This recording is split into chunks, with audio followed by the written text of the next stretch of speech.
Hi, I'm Dan Morris, and I lead the developer relations team at Facebook, AR, VR, and Oculus. We wish we could be with you in person at GDC like usual, but we're going to take advantage of the next best thing. What I'm going to do for you today is share some VR best practices for business planning. Because unlike in previous years where your development was kind of speculative, the truth is there's a real good revenue opportunity in VR right now. A big reason for that is the Oculus Quest, which has been out a little less than a year now. And I'm excited to announce that over 20 apps have already generated $1 million or more in revenue on Oculus Quest. That is super exciting. If you add that revenue opportunity, which is fast and growing, to the revenue opportunity across the rest of the installed base of VR headsets out there, it is a big opportunity. In most mature game platforms, it's a very big ocean, but kind of a red ocean.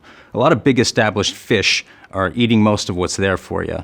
VR now is still a relatively small ocean, but it's getting bigger and it's becoming profitable, and the opportunity to become a big fish in the long run is now yours. So some things I want to talk about are basic considerations that we would share with just about any developer, large or small, as they were planning a VR business for themselves.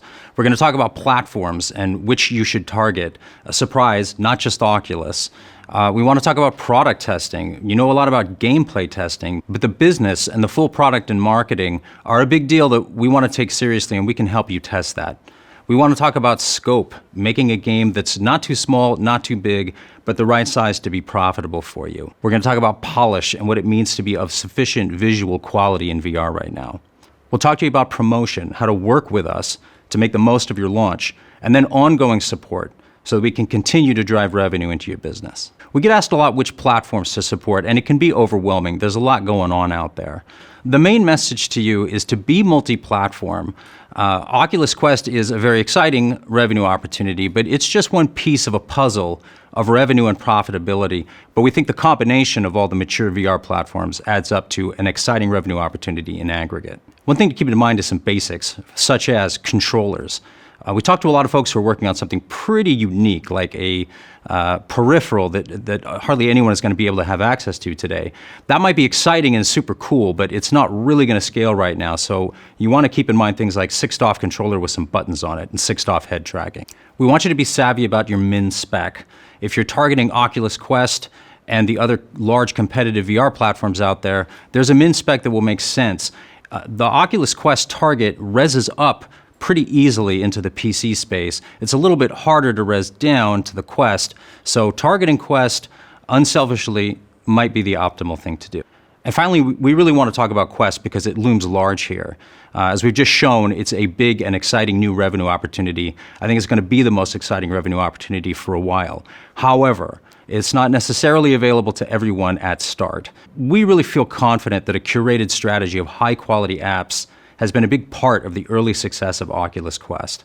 So we work carefully through a submission process, which you can read all about on our website at developer.oculus.com. In the long run, we plan to be open to a lot of developers, but we're focusing pretty carefully on quality right now. We talk a lot about testing your product. You know a lot about testing your game. Playtesting is, of course, vital. However, testing a product is a crucial way to build a business for the long run. A great story I like to tell is Dead Secret. This is a game by Robot Invader.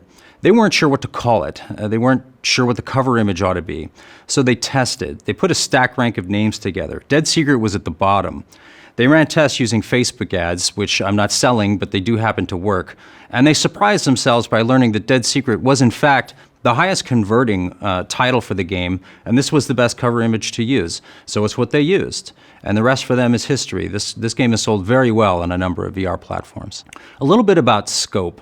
This is very simple wisdom, and so please forgive the simplicity of this advice, but you don't want to make your game too small, and you don't want to make your game too big.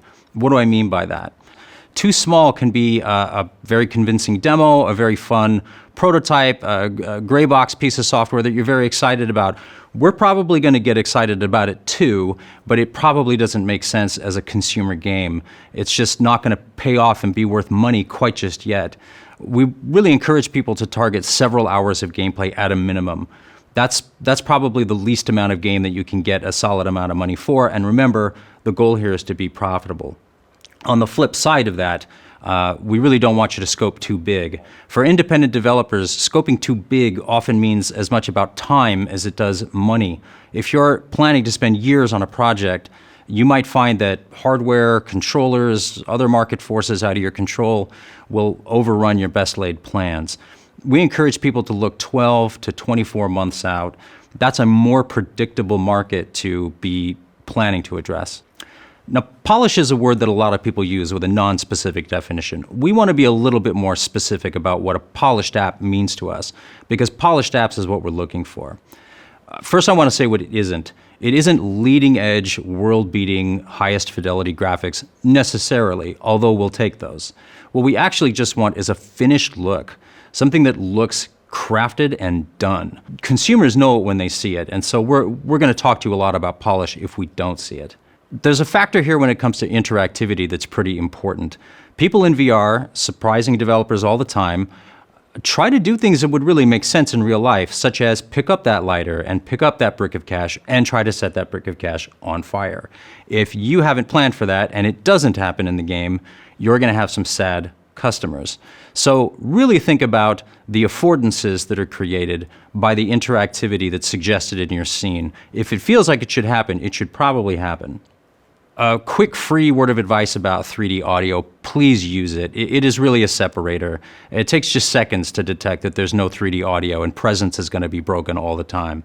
We happen to have solved this pretty well with the 3D audio feature in our SDK. It's free, it's good.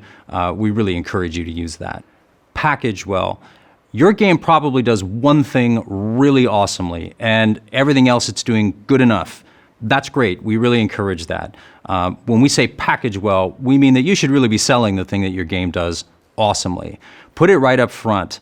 The great VR games show you that killer mechanic within seconds and hook you for the duration.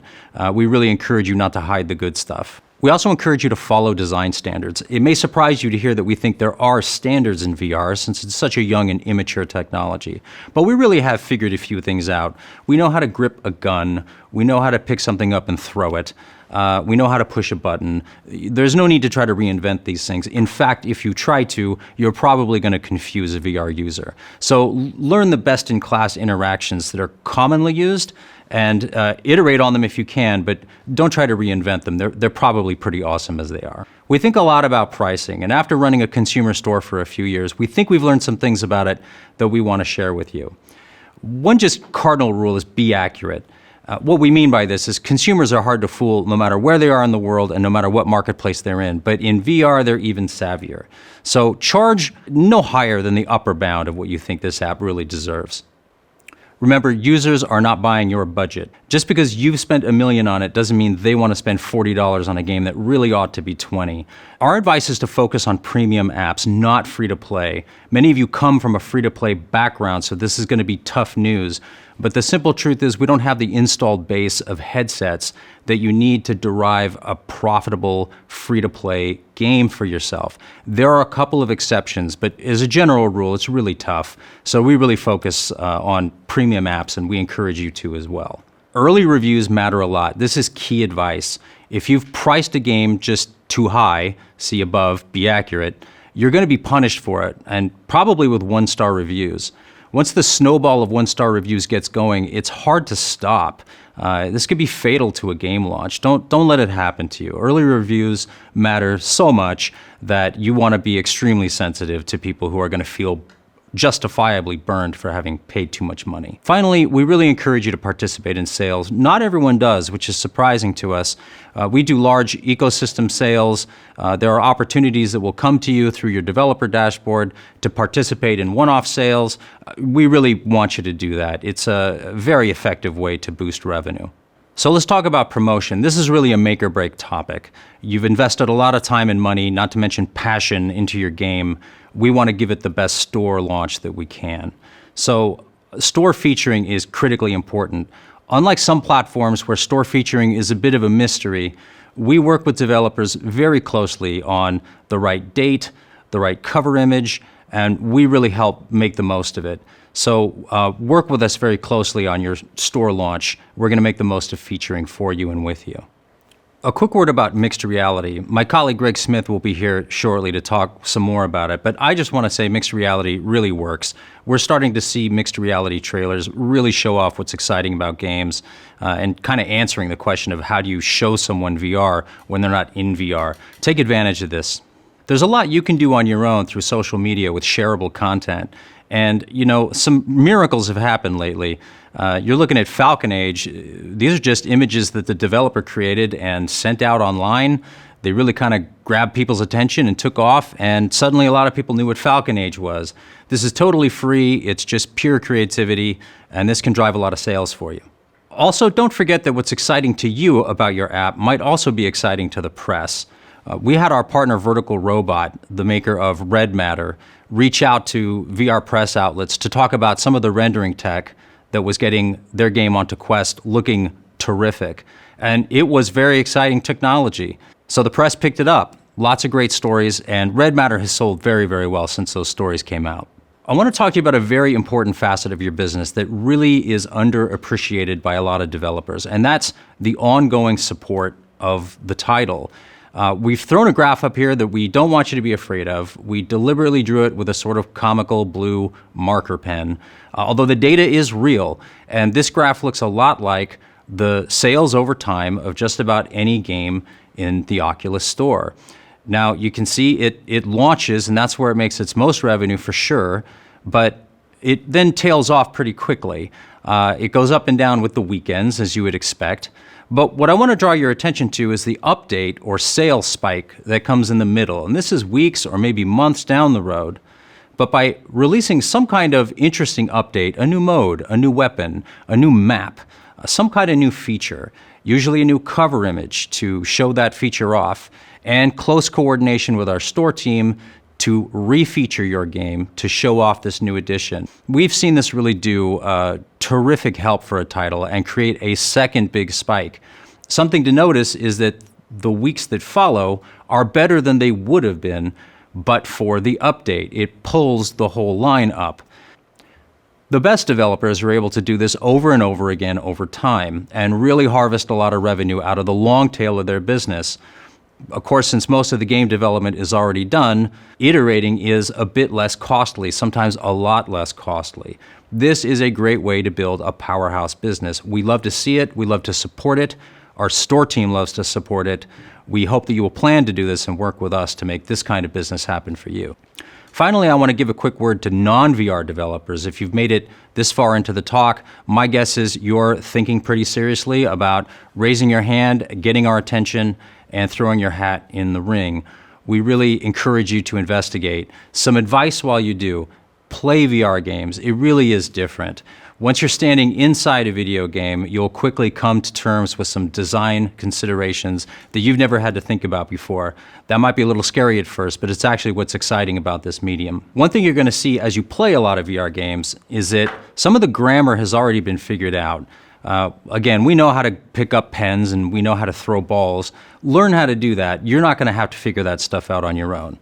Whereas there's lots we haven't figured out, and we need innovators to come and join us to figure out the rest of the grammar of this medium. So let me close by saying that VR is evolving from an exciting medium to an actual business that you can be profitable in. We're in this business with you, so we're looking forward to working with you to make it happen. And now I'm going to turn things over to my colleague, Greg Smith. Hey everyone, I'm Greg Smith, a product manager here at Oculus. I'm excited to talk to you today about how you can leverage mixed reality capture to help folks discover and play your game. So why would you actually care about this talk? Why does it matter to you?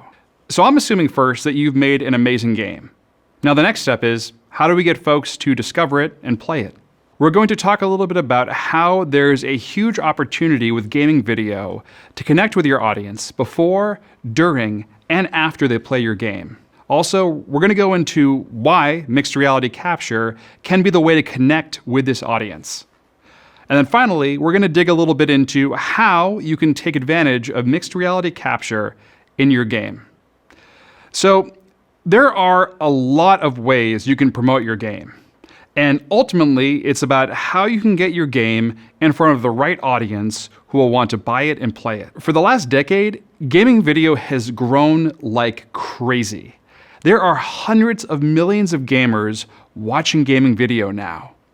And these are all potential players that could be introduced to your game. Another way of thinking about this, users can only spend so much time while wearing a headset. So what are other surfaces that you can reach them?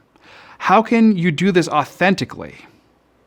To talk about a couple of opportunities for gaming video, you have social video, like you see on Facebook. You have video on demand on YouTube. Look at these as reaction videos and Let's Plays, or live video, where Twitch is obviously a huge player here. And in all these cases, this is an awesome way to, first of all, drive awareness, help people know that your game exists. And as they get more interested, help give them the information they need to make a purchase decision. And then finally, this is a great chance to either reintroduce people to new content that you may have, or to re-engage lapsed users. And honestly, console, PC, and mobile games have been taking advantage of this for years. So let's agree that gaming video is a great opportunity. But how does that apply to VR? What works and what doesn't? Okay, think about the last time you were in VR playing a game. It could even be your game. How did you feel? Probably pretty awesome. You're dodging bullets, you're climbing Machu Picchu, you're slicing blocks with sabers. Maybe you're even casting a line into a beautiful river. But let's say there's someone outside of VR watching. They can see you, they're in the room, but they can't see the world. How do you think you look without that context? Probably not so awesome. On the flip side, let's say folks can see what you're seeing in VR, but they don't see you. They don't see how you're reacting to your experience. They're losing that immersion that you're feeling right now. The key here, again, is context. It's the combination of the virtual world, but also the person inside of it and what they're experiencing. Now, the good news is, this is where mixed reality capture comes into play. Mixed reality capture, or MRC, enables us to create a 2D video of a person in their VR environment, complete with the objects in the foreground and background fully synchronized to the user's movements. In my opinion, it's the best way to convey a person's experience in VR on a 2D surface. Now, technically, how MRC works. In your game, you're going to spin up a second camera in the scene that's been optimized for performance. Now, this camera is actually calibrated against a camera in the real world in the same space as the person who's in VR. And this can be everything from webcams to full-blown production cameras. BYO camera. Now, the in-game camera actually captures layers in front of and behind the player, and they're setting those frames back and forth to a PC, where you can use compositing tools like Open Broadcaster software, or OBS, where those are actually composited to create the final image or video. Once you have that, these can easily be streamed or captured as a video on demand. We know we can create better video with MRC that creates, or rather conveys, the context and magic of VR. And there's this big gaming video opportunity, but does that actually mean anything? You're very busy. You have a lot of things to do. Why should you invest here? Well, in some of our early experiments that we've done, we've actually shown an increase in purchase conversion when showing MRC trailers to a person versus a very similar non-MRC trailer on a product details page. We're going to continue to explore more here, but these early results are very, very promising. Now, I want to do a slight segue here. So we've been talking a lot about MRC, but really what we're trying to do here is help folks enjoying your game share that experience with folks around them, whether they're in the room or on the internet. In regards to the in-the-room experience, we are seeing a huge part of our population using casting as a way to make their VR experiences more social. Now, if you're not familiar with casting, this enables you to mirror what someone in the headset is seeing to either a phone or supported smart devices. Now, casting may not be as advanced as mixed reality capture, but it really goes a long way to convey what a person right in front of you is seeing and experiencing in VR. I kind of like to think about it as real-world MRC. You see the person, you see what they see, and you kind of put it together. Now, where this matters to you is what we've seen is our users tend to pick games to cast that are really easy for new users to pick up, or they work really well in a party context. You can imagine your user has a new VR headset, they're so excited about it, and they want to show it to their friends and family. And they're choosing games that they think those friends or family members are going to have the most enjoyment with. So when you're thinking about designing your game, consider how easy it is for someone new to put on a headset and experience it. Or, in a different way, think about what information would you need to convey for someone watching this casted experience so they can follow along and want to put on the headset as well. Okay, so we believe there's an opportunity, we believe MRC is great, and we've seen data that proves that MRC is effective. How do you now take advantage of that? We're going to focus on two main areas here. The first is watchability, and the next part is how do we actually integrate this and actually help you produce content around it. So for watchability, there are a few things you should be thinking about. The first is, what information do you want to convey to someone who's actually not in the headset? The big advantage here is that by having a second camera in your scene, you choose what they get to see. Or there may be some things that make sense for the person in the headset to see because they have the context of playing the game and their journey so far through the experience. Someone tuning into a website or to a live stream may not have that. So really think about what would someone need if they just saw your game for the first time. The second thing you want to think about is locomotion. How does your player move through the environment? Now, the first thing you want to design for, obviously, is a great experience for the player. But some locomotion methods, like controller-based locomotion or teleporting, can have some interesting effects when it comes to MRC. If you're not careful, sometimes it can seem that the player is actually gliding along through your environment like they're on a sheet of ice. Now, one way you could solve this is to just add art assets that make it look like your player is wearing roller skates, but that's probably not going to work for most games. Now, I'm not saying that you should change what makes sense for your game design, but it's just good to think about how someone might be captured and what guidance you might want to give the player when they're creating MRC content. Now, the next thing you want to think about is the actual objects in the scene. One of the big benefits of MRC is that you're able to synchronize objects around the player that move when they move. But you should think about what you want to see and what you shouldn't see. Now, in our user research, we've seen that if there's a little bit of drift in terms of the objects in the player's hands and what you see in the video, that's okay. But things you should be more careful about is whether you want to actually show hands in the video itself. What we've seen is that users tend to be a little bit more sensitive to that if you actually see a hand that's not mapped to the actual user's hand. Another thing you want to think about here is the effects on this second camera.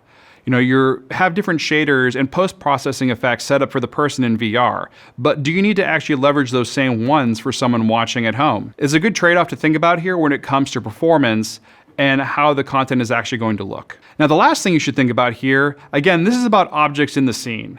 Remember, we're spinning up a separate camera, which is, depending on how far the physical camera is from the person, pretty close or pretty far away.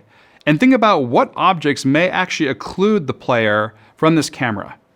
Now, we don't want you to rewrite your scene graph, but especially if you have tight rooms, think about how you can make sure that walls don't get in the way of this content actually seeing the player. So that's how you make your content watchable. Now let's talk about the flip side of how you actually integrate this into your game and how you can create content around it. We've spent a lot of time making it as easy as possible for you to integrate MRC. We have integrations in both UE4 as well as Unity.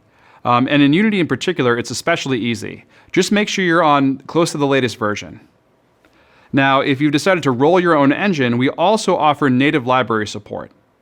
It will take a little bit longer since you have to build some of the pieces that are in the UE4 and Unity integrations, but it gives you a lot of flexibility in how you want to approach it.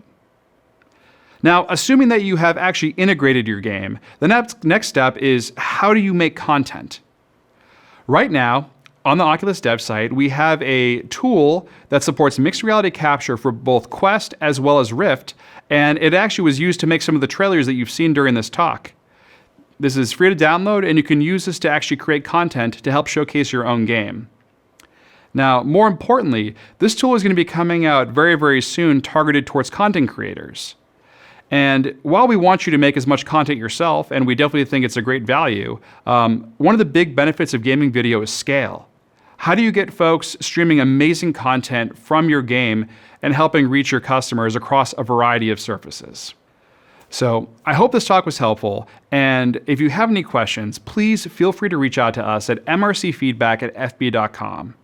We're so excited about all the games on Oculus integrating MRC and helping share VR with everybody in a way that captures the experience and the magic of wearing a headset.